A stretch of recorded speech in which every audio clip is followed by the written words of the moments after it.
know who you can. I mean, how do we bring ourselves to care about a Week 11 preview and a big trade goes down in the morning? Guess we got to find a way. Welcome, everybody, to Old Man Squad Fantasy Basketball. I am Dan Besbris, and you can find me on Twitter at Dan Besbris, DanBesbris. This is your weekly preview show. We will go through your weekly sit-start decisions and then weave our way through a streaming grid on a week that has all medium-size days.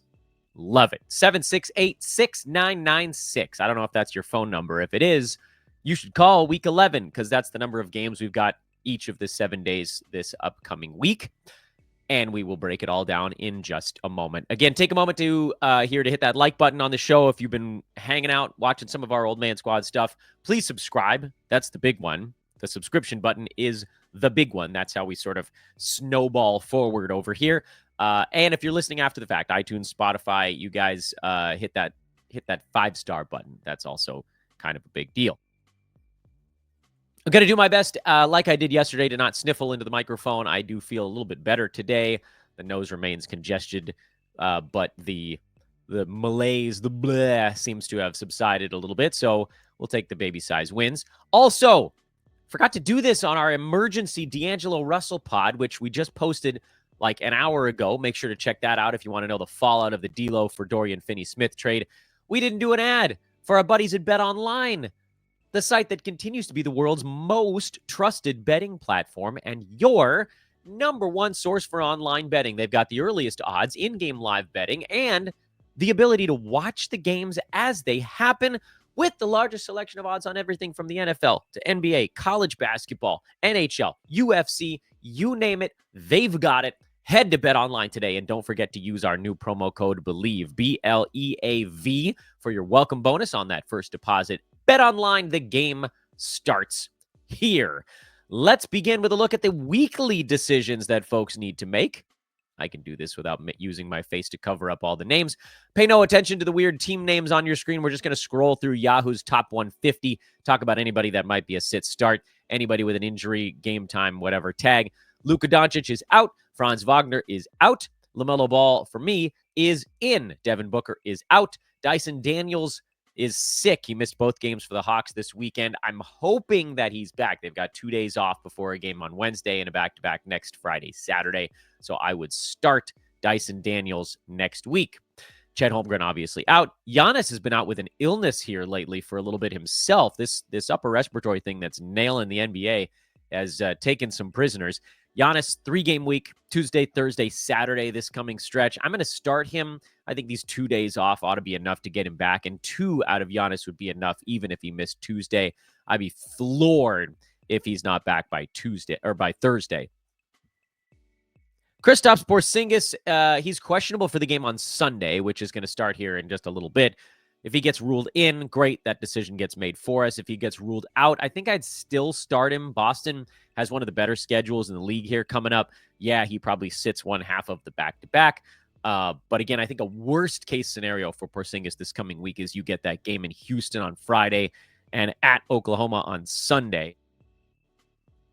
And my expectation is he probably plays on Tuesday also. But, of course, this gets much easier if he gets ruled in on Sunday. LeBron is the latest to deal with the illness. I think he'll be better in time for the Lakers' next game. But again, you're going to get at least 2 out of Bron, probably 3. They've got a good schedule this coming week, especially when you think about some of the opponents in the middle there. Portland and Atlanta will be some high-scoring games. Houston and Cleveland, much better defensively. But the Lakers playing well right now, and they're juiced up. They just made a trade. John Collins is a hard one for me. He's missed now. How many games in a row has he missed all of a sudden? That's 3. It's this hip thing he's dealing with. They play again tomorrow, Wednesday, and then Saturday, Sunday. But we don't really know. And that's the thing. Like, he might be back. We might get him for 3 or even 4 of those games. But I just don't know. He's been good enough where if you think you're going to get 2.5 games out of Collins, that's sort of like the cutoff here, then you'd probably start him. But he might just vanish for a week. And then we're going to feel silly if he gets ruled in. So here's what you can do. The nice thing is they play on Monday, so you will have information on Collins' next game before you have to deploy him. It's a home game against Denver, so yeah, you got mountain time there, so it's, not the early game on the ledger. But hopefully you get a John Collins update on Monday. I think if he's out on Monday, you bench him for the week. If he's in, you start him. So that's one of those guys where I say he's a Monday call. Jimmy Butler should be back this week. He's a start for me. Trae Young is listed as probable for Sunday, so he's a start as well. Tari Eason just keeps missing time. He's questionable for this game for the Rockets on Sunday. It's another one where hopefully we'll get a little bit more information because then they're off all the way until Wednesday of this coming week. He is a guy that, to me, you do whatever Sunday says. If he's in on Sunday, you start him this week. If he's out, you bench him this week because you don't want to take a zero. Jakob Poeltl, same call. If he's in on Sunday, it sounds like he made it through practice. Then you start him. If he's out, they got a back-to-back Tuesday, Wednesday, and then they play Friday. I don't know that he plays in the back-to-back. So this might be a 2-game week for Jakob. So again, I think whatever happens on Sunday, that's what I do for the week. One of the hardest calls is Brandon Miller right now because it's an ankle thing, and that kept him out for a few games. Then he played a ton of minutes, and then he was back out again. They do play on Monday, but Charlotte is in the midst of one of the bad scheduling stretches in the NBA right now because then they're off Tuesday, Wednesday, and Thursday. So Brandon Miller is another Monday call. If he's in on Monday, great. You get 3 games out of him. If he's out, I think you bench him because then at that point, 2 is your best case scenario. Jordan Poole, they said it was a hip thing. I feel like maybe they just wanted to give him a day off. Same deal. They've got a 4-game week, starts on Monday.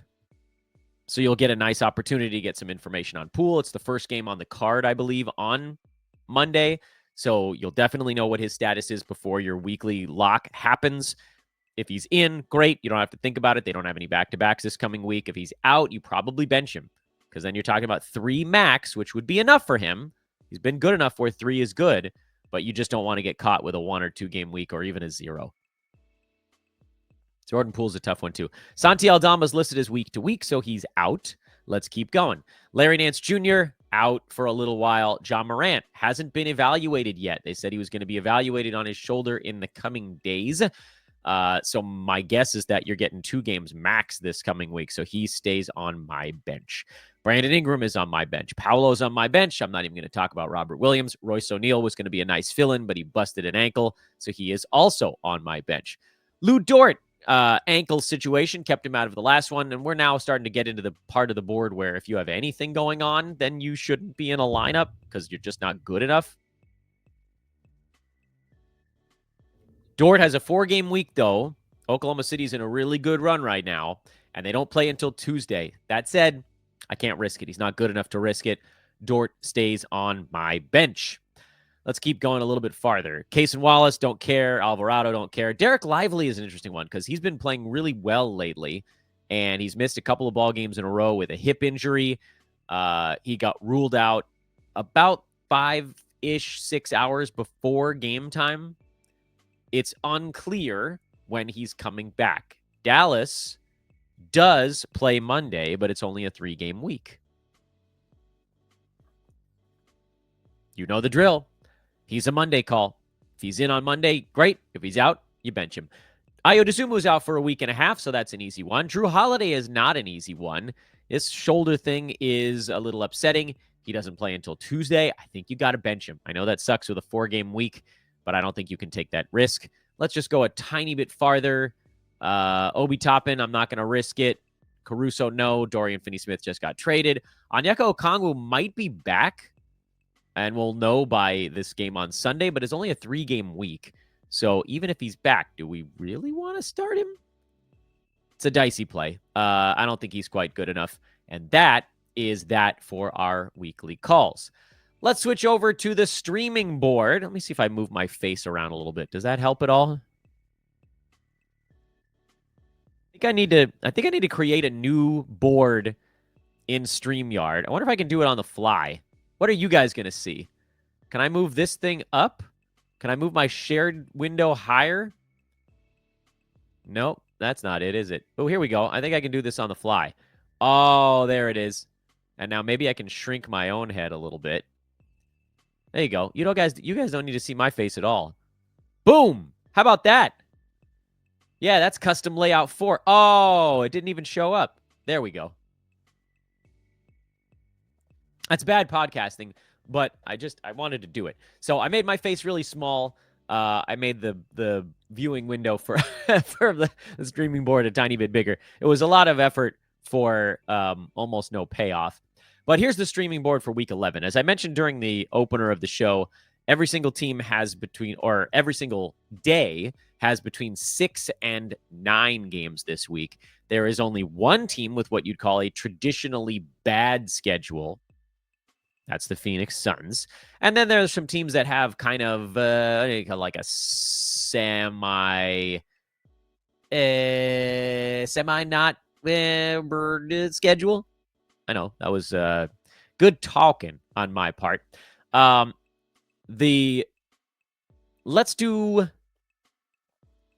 just start with Phoenix. No, I kind of want to go the other way. So, the teams that have semis, phrasing, semi-bad schedules are the Lakers, the Bucks, the Blazers, the Hornets, and the Pistons. The Lakers, one game to start the week, but then they have a really nice backloaded schedule, so chuck that out the window. Milwaukee has 3 games this week, but it's every other day, so you're kind of stuck just waiting it through. It's not a terrible spot, but it's not the best. I guess it sort of stretches a little bit earlier. Scratch that. Scratch the Milwaukee one off the board. That's not even really fair. Portland has kind of a weird middle of the week. They play on Monday, but then they only have 1 game over 4 days. 2 games over the final 6 days of the week. So it gets not great. After the first game, you could probably find some options in there that would increase your number by 2. Like Boston, they got 4 games over that stretch. They're not the only team that goes that way. Who are the other teams I just said? Charlotte and Detroit have a little bit of a weird thing. Charlotte plays on Monday, then they're off for 3 days. So much like Portland we just talked about, they got 2 games over the final 6, but there's an easier gap in the middle if you wanted to budget it that way. And then Detroit, 1 game over 4 days to start the week, but then they roll into a 5-game and 7-day stretch after that. So those are the semi-bad schedules. And as we talked about, there's ways around it. Like for Detroit, you probably want to abandon ship on Monday and then come back on Friday, and we'll talk through how to do that in a minute. For Charlotte, you would abandon ship on Tuesday and pick up any team that's playing 4 times the rest of the week. So Boston falls in that bucket. Is anybody else? Actually, it might only be Boston, come to think of it. OKC is another one, and that's it. So you'd go Boston or Oklahoma City after sitting through Detroit's first game of the week. Portland, you could do the same thing. So Portland or Detroit, you ride it through Monday, and then you move to Boston or Oklahoma City starting on Tuesday, and you get a 2-game bump over those 6 days. And you guys know this about me. When we talk about streaming, I'm talking about long streaming. I don't think it's that critical on a weekly preview show for me to give you the names of the players you could potentially use, because it's probably going to change between now and Tuesday, Wednesday, Thursday, whatever. Like someone's going to be out, someone's going to be in. The list of streamables is different.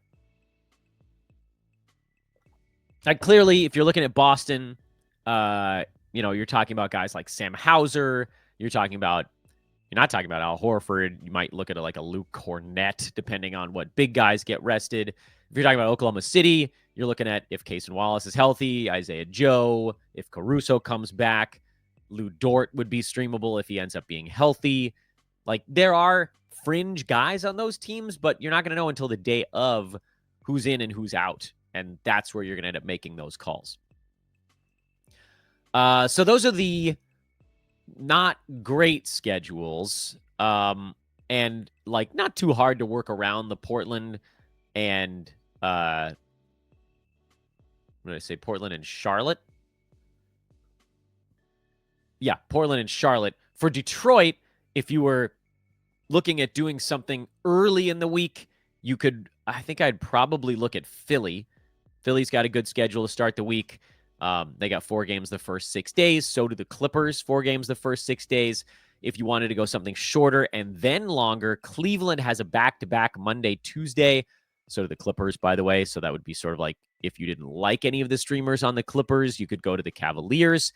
And then on Wednesday, if you went to the Cavs, you'd want to abandon ship there and go to Miami because they start a 5-game and 7-day stretch. I've color-coded things on the streaming board for you guys. And this is actually the sort of mid-show disclaimer again. This is the PSA. These weekly preview shows are geared towards head-to-head players because roto players, you're not trying to max out games quite the same way.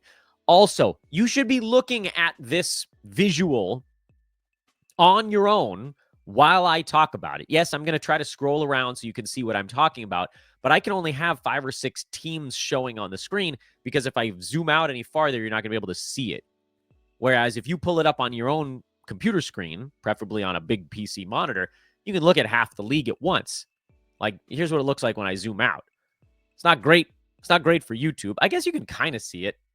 I don't have to zoom out that far. We'll go a little bit tighter. But, like, it gets a little tougher to see right now, where you can pull that up. This is free.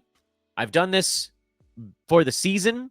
It's in the free Google Sheet. It's listed in the show description. No matter how you're taking in the content, look for, I think I called it like the mega Google Sheet.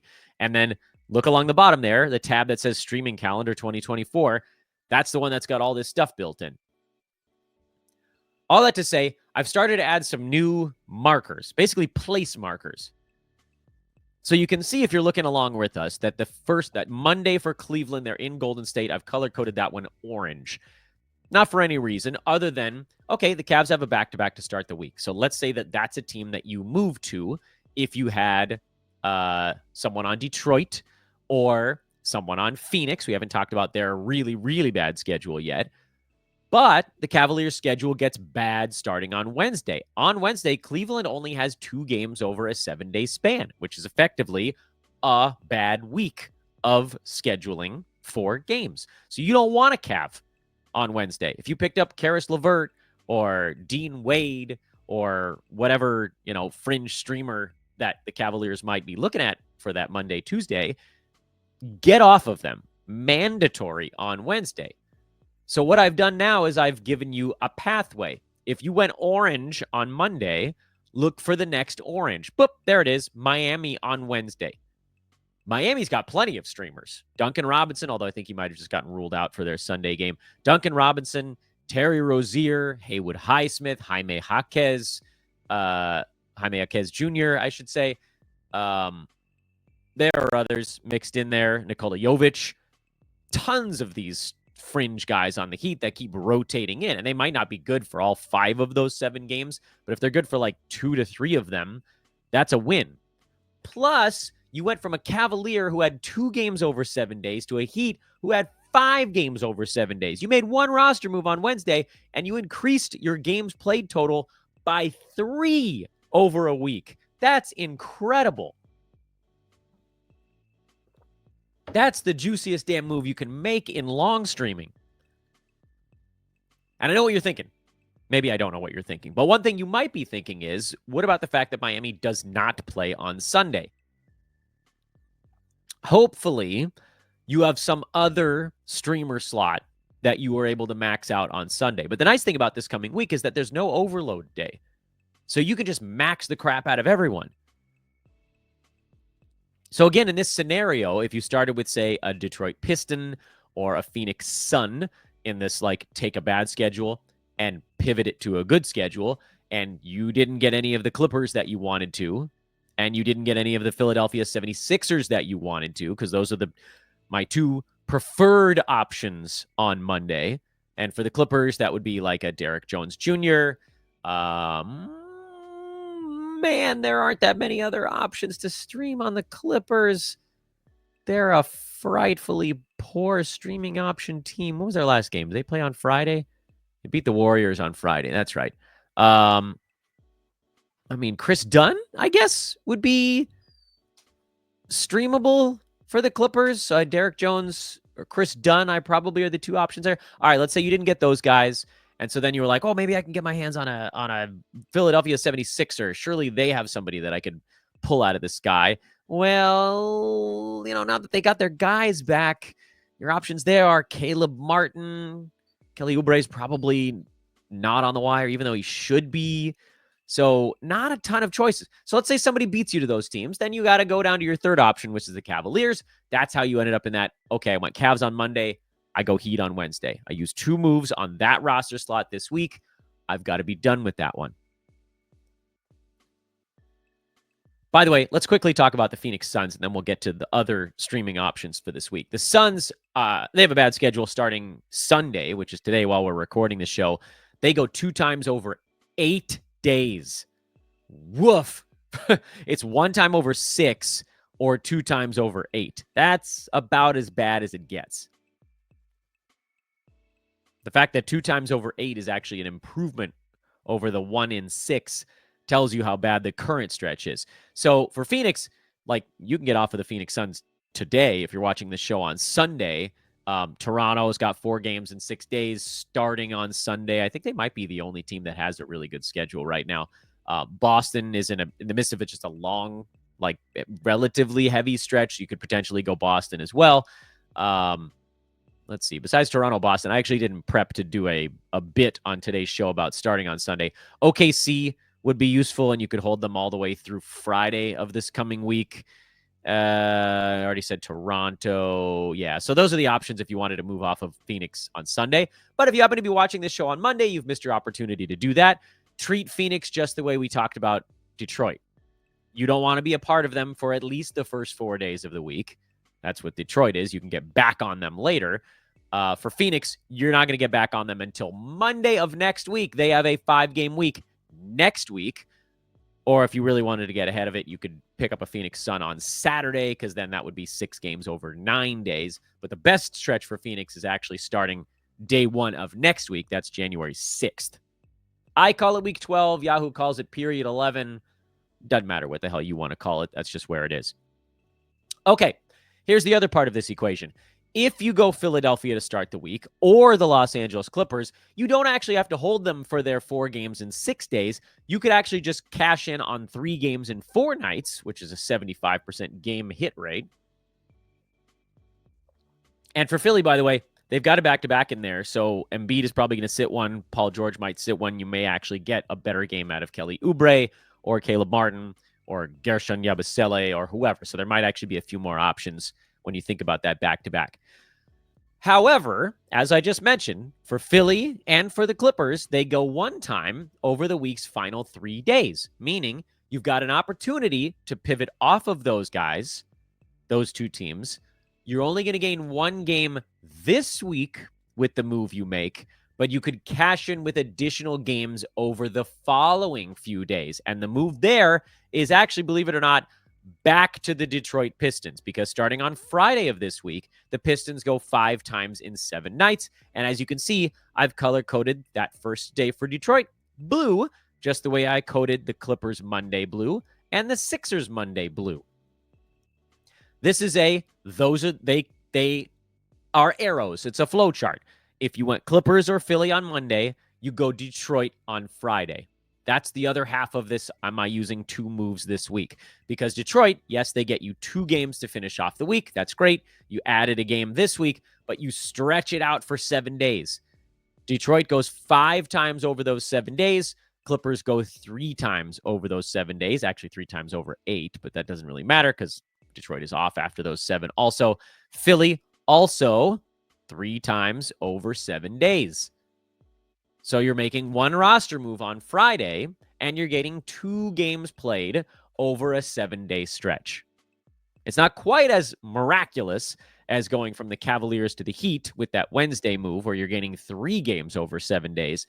But as we've talked about, long streaming is about trying to get 2 extra games played over whatever span you plan on holding on to that guy. And the nice thing about Detroit is they do actually have some streaming options. Isaiah Stewart is supposed to be back, so he'll be a streamable option. You could try Tim Hardaway Jr., who, yeah, I mean, admittedly, he sucks, but in 5 games in 7 days, he'd probably be borderline useful. Who else? I mean, those guys, most of the other guys on that team are probably rostered by now. But that's a really intriguing option. It doesn't help us all that much for this particular run But let's say you did listen to this show on Sunday instead of Monday, and you did the, Toronto or Boston thing to get 4 games in 6 days that would end on Friday. If that was the case, Golden State would be your next target for you early birds. As we talked about, this is exclusively for people who are listening to this episode on Sunday and go to Boston, Toronto, or Oklahoma City for 4 games in 6 days starting Sunday. So you end up with 3 games the first 5 days next week. And then for whatever team you're on, like if you're on Oklahoma City, you pivot to Golden State because the Warriors have 5 games in 7 nights starting on Saturday of this week. That's just something to kind of keep in the back of your mind. Like you might get to Saturday and you might still have 1 weekly move left that you didn't use up early. The Warriors are a spot to go there. Utah is a secondary spot to go there. They have 6 games over 9 days starting on Saturday of this week. The Warriors do not, believe it or not, because they're off for 2 days after that 5 and 7. That was a lot to digest. I know I packed a lot right into the end there. Just to open up this Google Sheet, that's the important thing. I tried to walk you through it here on today's show, but you can see the way I've color-coded it. Match up the oranges with the oranges, match up the blues with the blues. You can see the back-to-backs are color-coded. You can see the 5s and 7s are color-coded, and you can really do a nice job of powerhouse long streaming basically for like the next 2.5, 3 weeks, because there's only one day between now and, what is it, January 25th. There's 14 games on January 25th. There's only one day, I keep doing that, between now and January 25th that has 10 games or more. That's the 15th, and it's 11, which might not even be an overload for you. This is the best time of the entire season, frankly, to long stream, because you could do 3 different roster slots, and there's just so many different combinations that you can work through that you can get, like we talked about, 2 or 3 plus games in every move that you make right now, provided you're willing to look at it from a 4, 6, 7, 9 day down the line perspective. All right, as I keep saying, you must go open up that Google Sheet. Again, the link is in the show description. It's totally free. It's all opened up all season long, has been since day one. You can actually go see other stuff that's also in that. I've got the injury replacement board in there. I've got in-season buckets that I never finished working on. Sorry, guys, that one took too long. Rank movement charts. It's got everything from our draft seasons. You can see how all of our guys are doing. And again, that's available to all of you completely gratis. Gratis. Follow me on Twitter, folks. We got a lot to talk about over the course of the week. We're going to be doing streaming stuff every day at Dan Besbris, DanBesbris. And we'll be back with you here on Old Man Squad Fantasy Basketball tomorrow morning with a big weekend recap. Sunday, backwards to Saturday, backwards to Friday, before we roll into a brand new week. That's New Year's week. But guess what? The schedule doesn't get weird, even though it is New Year's week. Hit the subscribe button on your way out. Hit the like button on the way out. I'll see you guys tomorrow.